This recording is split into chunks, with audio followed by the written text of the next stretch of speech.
In the heart of southern Africa, during the early 1800s, a legend was born, a man whose name would echo through centuries, striking both awe and fear into the hearts of all who heard it. Shaka Zulu. Picture this, a young boy born into exile, mocked and ridiculed. But within him burned a fire that would reshape an entire continent. This wasn't just another tribal chief. This was a revolutionary who would transform warfare itself. Shaka took the scattered, feuding Zulu tribes and did what many thought impossible. He united them.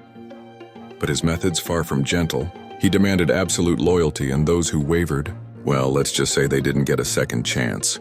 His military innovations were nothing short of genius.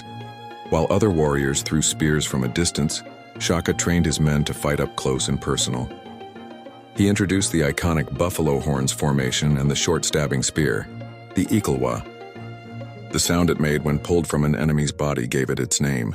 Under his leadership, the Zulu army became Africa's most feared fighting force. 50,000 strong, moving as one, they were like a storm sweeping across the savannah. Other tribes didn't just lose battles, they ceased to exist, absorbed into the growing Zulu nation.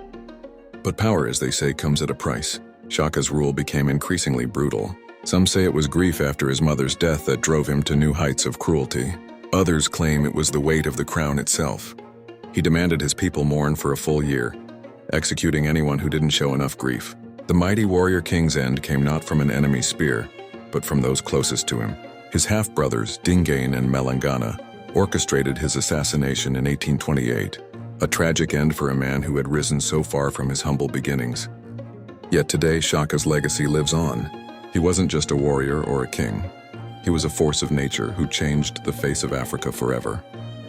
His story reminds us that greatness often comes from the most unexpected places, and that even the mightiest can fall to those they trust most. In just 12 years of rule, he built an empire that would influence African history for generations to come. Shaka Zulu, the exiled prince who became a warrior king, whose name still commands respect and inspires awe, even 2 centuries after his death.